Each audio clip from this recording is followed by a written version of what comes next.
A teoria do cinema nunca foi muito fecunda na discussão sobre as questões ligadas à produção dos filmes, à direção dos filmes. Durante muito tempo, a teoria do cinema se dedicou a dar conta daquele filme pronto e acabado e as condições que ele tinha de manipulação da linguagem cinematográfica, como é que ele tinha sido construído, de que maneira ele agenciava as imagens e os sons, de que maneira ele agenciava as outras condições de produção do filme, mas como um dado pronto. Eventualmente, a teoria se interessou pela recepção, de que maneira esses filmes prontos produziam efeitos sobre as plateias, sobre os espectadores. Então, aquilo que vinha antes do filme pronto, em geral, era deixado de lado. A teoria muito pouco investiu em estudar as questões do processo criativo e das condições de produção. A razão para isso é que levar em consideração aquilo que vem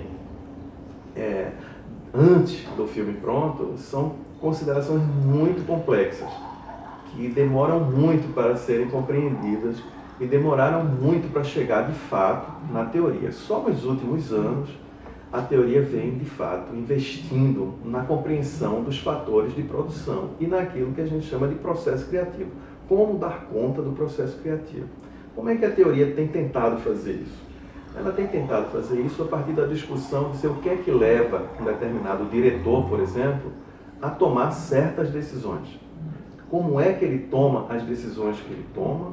Decisões, por exemplo, narrativas, decisões de encenação, decisões de interpretação de atores. Como é que ele chega a tomar essas decisões? O que é que tem sido pensado atualmente sobre isso? Sobre a questão da decisão. Porque, como a gente sabe, é a decisão que vai definir o uso que o cineasta vai fazer dos elementos de produção do filme e vão resultar num trabalho específico da linguagem cinematográfica e, portanto, vai produzir os efeitos lá na frente que o filme terá sobre as pessoas. Então, a decisão é crucial. Então, hoje, a questão da decisão está sendo estudada a partir de alguns fatores que são muito importantes. O primeiro fator é o fator do tempo. Né? Os diretores, em geral, eles tomam decisões que são coerentes com o tempo deles, com o momento em que eles estão trabalhando, com a situação em que eles estão agindo sobre o seu próprio trabalho. Então, esses diretores, em geral, são diretores que conhecem, que estão integrados num determinado momento da produção cinematográfica, então eles têm as influências deles. Eles conhecem certos autores e certas soluções que esses autores que interessam a eles tomaram e, em geral, as decisões são muito fundamentadas em cima dessas influências. Então, de um lado, a gente tem as condições do tempo, o ar do tempo. O cineasta, o diretor, ele toma decisões de direção e de encenação que são compatíveis com o tempo dele. Por exemplo, no início do século XX, os diretores tomavam decisões de encenação muito melodramáticos, os atores exageravam muito. Né? Eles eram incentivados a ter expressões muito fortes. Com o correr do tempo, essas decisões mudaram. Os atores são dirigidos agora para serem mais comedidos, para serem menos exagerados nas suas interpretações.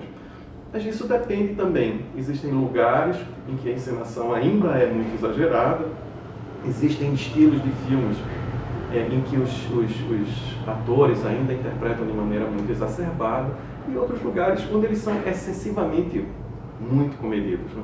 Excessivamente já é um julgamento. A outra condição, portanto, além dessa coisa do ar do tempo, do tempo que leva o diretor a tomar certas decisões, é as questões de ordem material.